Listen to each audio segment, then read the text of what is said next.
Okay. Okay, welcome back from the coffee break. It's my pleasure to introduce Chris van Ginneken. We decided to ask her to make this presentation because we have been already mentioning in the first three presentations mutual recognition and the way forward to really see the competent authorities recognizing the training that comes from other member states is through quality control. So Chris, besides her background, a strong background in quality control, she's the vice president of education and training of FLASA. And she's also the chair of the accreditation board for education and training. That's one of the most recognized accreditation systems in Europe. And what we asked Chris is to bring to us a quite structured summary of the differences between these words that we are commonly using about recognition, approval, accreditation. So the floor is yours, Chris. Thank you very much for joining us. Yeah. Okay. Thank you, Anna, for the kind introduction. So I'm going to address to you this question: does quality assurance and quality control pave the way for mutual recognition? And I think we have heard mutual recognition already several times in the previous talks, and also the reasons why mutual recognition is of importance. So we have already heard that staff shall be adequately educated and trained before they perform any of the following functions. But what is also addressed in the education and training framework is the stackability of modules. And I think this is something that was not yet addressed. And I think in this globalized context, we really want to give opportunities to learners to follow courses on certain modules in the places where the experts are. So if you want to follow a training on Xenopus or on cephalopods, you probably should go to another country, to another region to follow that training. And we should support that people do that and go to these spots where the expertise is. Now, in order to do this, we have on the one hand, the stackability of modules that is important, but also the portability of qualifications. If you have followed training in country X and you move to country Y, why should you redo a course? And you should be able to take along with you these qualifications. And I think one of the ways to do this is mutual recognition. But there are two different views on what is mutual recognition. And what I like to strive for is what I try to picture in this nice photograph is automatic mutual recognition. I hand over to my employer a certificate of a course and he says, wow, well done. You need not to take on another course to prove this. On the other hand, you also have mutual recognition that is not that automated, where people are going to check again that the course or the module that you have followed elsewhere meets the standards that are applicable in the local region. And this consumes time, efforts of the people doing the checks again, which impedes a little bit on this stackability and portability. So this is why I think with quality assurance and with quality control, we can perhaps strive for automatic mutual recognition. Now, what do we need to stimulate this mutual recognition, automatic mutual recognition? And the answer to that question has already been given in the European context. There is a council recommendation that quality assurance is key in increasing transparency, but is also essential to build trust across different whatevers. So I think this already gives an answer to my title slide. Yes, quality assurance is the way forward if we want to strive for automatic mutual recognition. But okay, we agree, trust is the basis for this mutual recognition, but what should we trust? I bring to you a qualification. Do you trust me? Me? Or what do you need to trust? And I think the trust should be done on first that the quality check that has been carried out on a courses or module, whatever, quality is carried out according to certain standards. And I think we can agree that the standards for a good quality course should be similar or equal, and that in that way, that if the quality check has been done by Nuno and I would do the quality check, that the outcome would be the same. We trust that what we did is going to lead to the same result. And if I trust this, then I do not need to do this quality check again, which will increase efficiency. We also then are going to agree and trust that the course's quality from elsewhere is also going to meet the standards. Now, I want to step out a little bit, and then it's also related to this topic. This means that what somebody brings in the previous picture, you see that there's a piece of paper moving sides from the table, that the qualifications, be it a certificate, be it a degree, whatever piece of paper, that in this piece of paper we talk a universal, the same language, that we give in such a qualification the necessary elements to trust each other.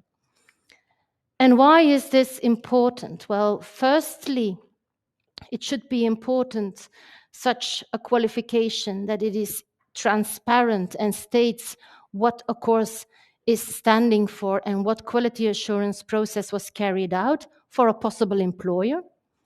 I moved from Belgium to the Netherlands, working for a pharmaceutical company. They should hopefully trust that the qualifications I bring from the courses I followed in Belgium are accepted.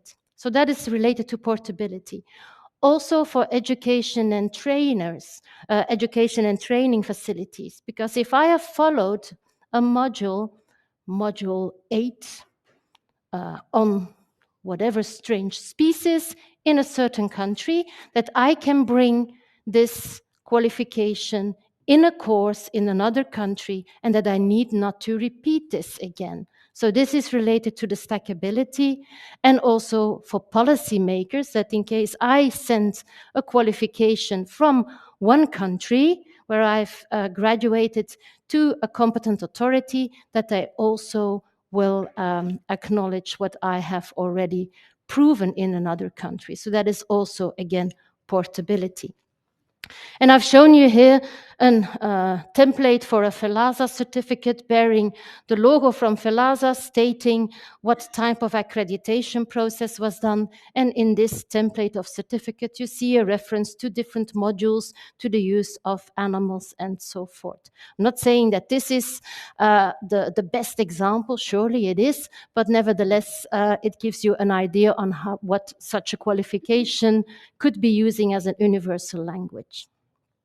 Okay, so we need to trust quality assurance process and quality of courses. Now, let's step out a little bit of our comfort zone. Perhaps you have seen it in a newspaper this morning or on a billboard somewhere. The best coffee, the best toothpaste. Do you trust this qualification of being the best? Or can you think of, why can you doubt this qualification? Show of hands, some interaction after a break? Because it's self-nominated. Yeah, other reasons? It's self-bias. Yeah, so it's not an independent judgment, but there perhaps are other reasons why you could think of. It has a commercial purpose. Still one, then I will show. You don't know the quality criteria? Okay, that was also on the list to show. Okay, so what is their reference point? Who judged the quality? Surely not independent. How was a quality check carried out? Sometimes you now see a reference checked with 1,000 dentists, and which criteria were considered. So it is also important that the quality assurance process has some body, that we need to have some details. Okay, another example, the Michelin guide. I checked whether there are Michelin star restaurants in Leiden. No, we need to go a little bit further. I think there you can, do you trust the one-star restaurant qualification, or do you have the same doubts as the best toothpaste in India there? It's more credible because they have standards. So they have criteria. They also have a minimum threshold. You should reach a certain level, otherwise you're not considered. And they are independent. So I think these are some examples in, okay, I'm not going to a star restaurant every day, but in everyday life that tell us something from gut feeling what quality assurance should be looking like. So we should trust the quality assurance process that we have there. Okay, so already from the Council, we have received some guidance on quality assurance is the way to mutual recognition, but what should quality assurance look like? And okay, it was mentioned that education and training is not a responsibility, but nevertheless, we also find guidance and frameworks that tell and help us out on what quality is for different education purposes. And I've highlighted them here. So we have standards and guidelines for higher education. Think of master students that take on a lab animal science course. We know what quality criteria should be in place there. We have a quality assurance framework for vocational training. Think of animal caretakers. We know what a good quality course should look like and how to check this. And we have qualifications for lifelong learning as well. Think of CPD activities. So I try to compare these different frameworks.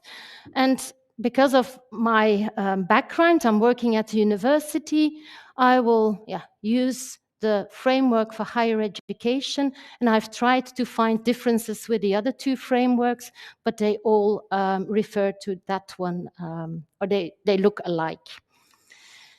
So the concepts of this quality assurance, they're always twofold. You first have an internal quality check that is in the institution, in the organization offering a course.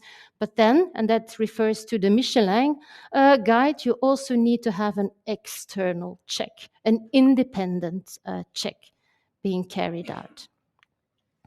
Now, what does this internal quality assurance should look like, and what should it contain? First step is that when you design a program, that you should prove to an organization that you meet the learning outcomes, the learning demands. You first make like a paper document where you write, I'm going to teach this in that way so I can reach these learning outcomes.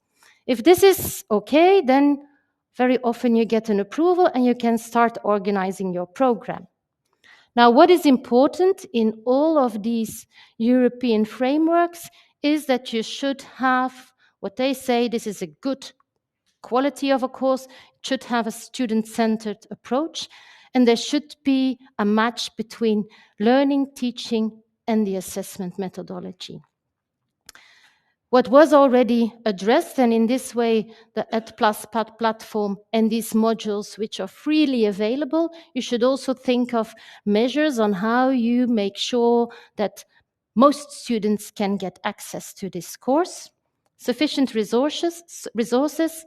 Also something very important, you should prove in your internal quality check that the teachers are competent, not only in knowledge of the topic, but also competent in the teaching itself.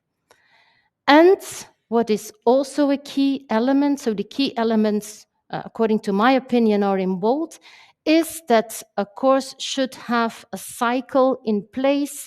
It is often abbreviated as the PDCA cycle, Plan, Do, Check, Act cycle, in place to assure that you can follow up on small mistakes, but to assure that the quality of your course after each run is guaranteed and that you can continuously improve. So these are all things that can be part of the internal quality assurance system.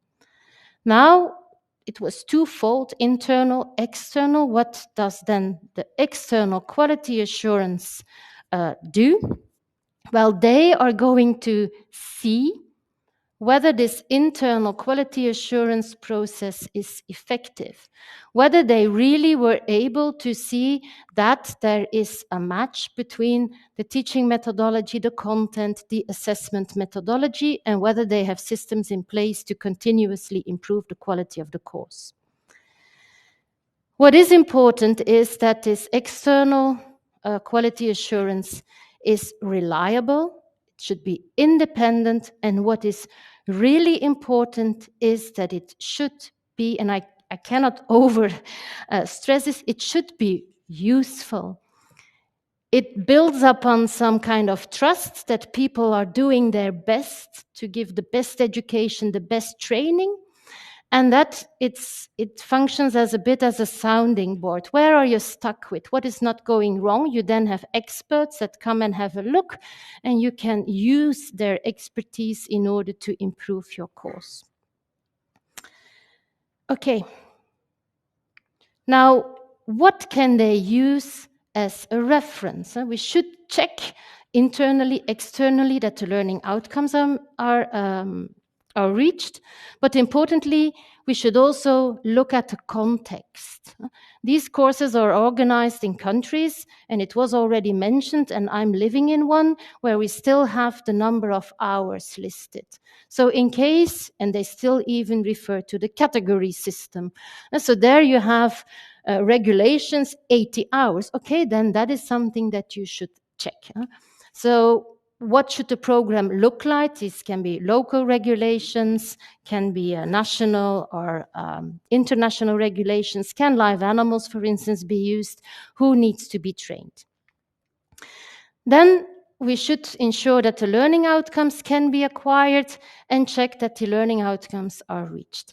And I refer to, okay, it's the older version, the revised version will be coming soon on the education and training framework. There we have the modules, we have the learning outcomes, which is the perfect basis, because we need to agree that the standards are alike. If somebody follows a course in another country and refers to the framework with the modules and the learning outcomes, I know that this is going to be the same in my place.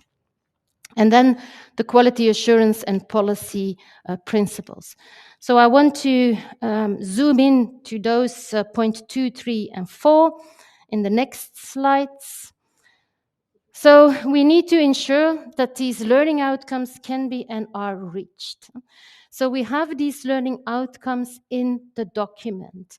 Well, we should check in the internal and in the external quality assurance methodology that quality assurance process, that the teaching methodology allows a student to acquire the skills, the learning outcomes. So this is a picture of many, many years ago on how swimming was taught.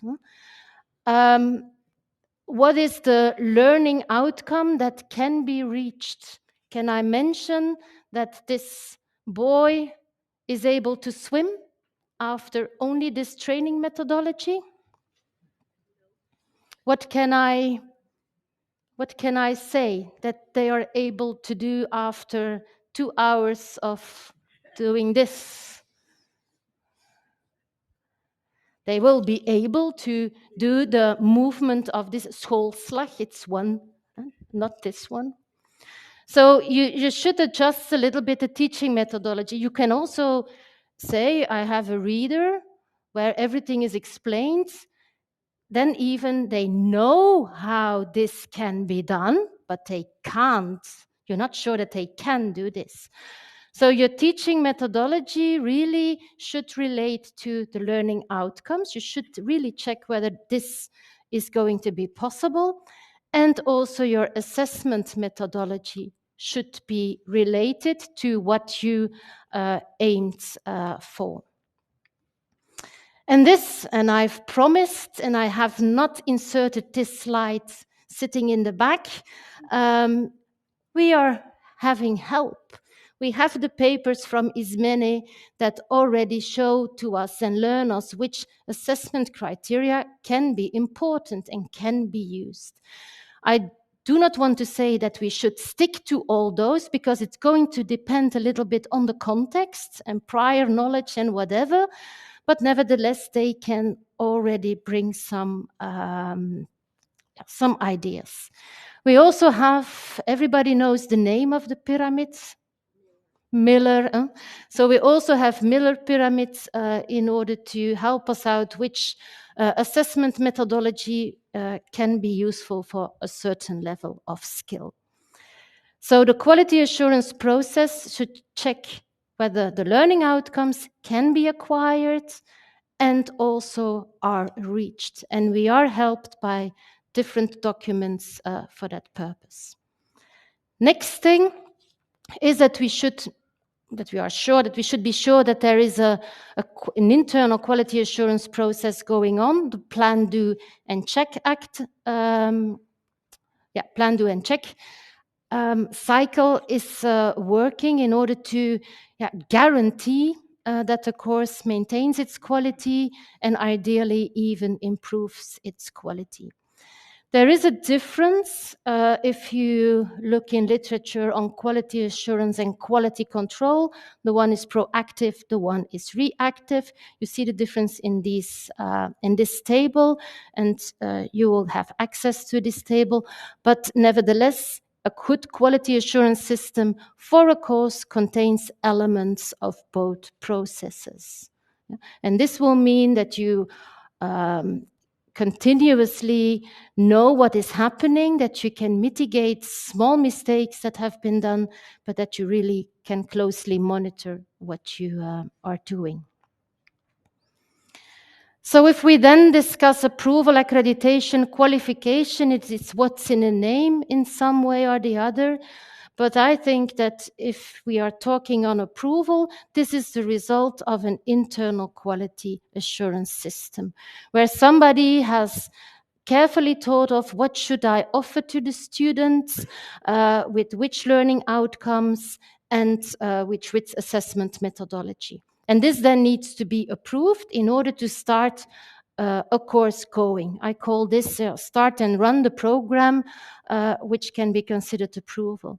This is different from an accreditation, according to my opinion, because with an accreditation, you need to have the internal and external quality process running.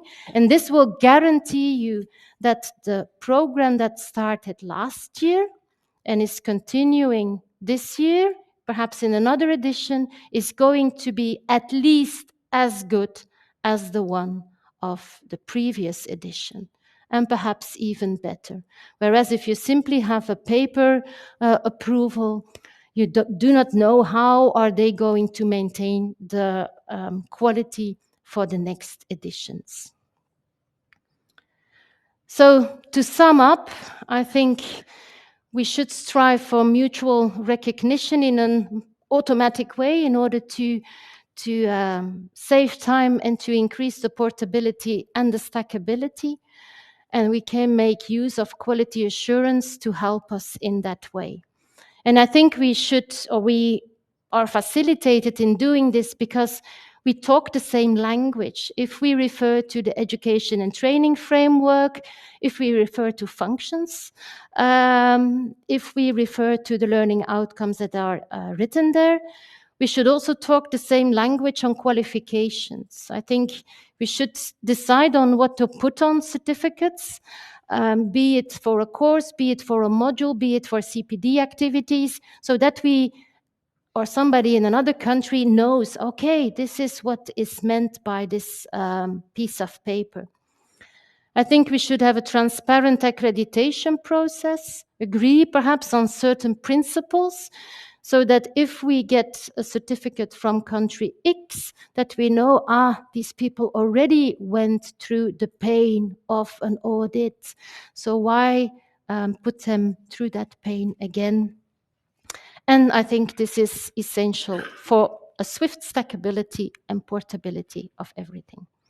And with this being said, I want to thank you for your attention and cooperation.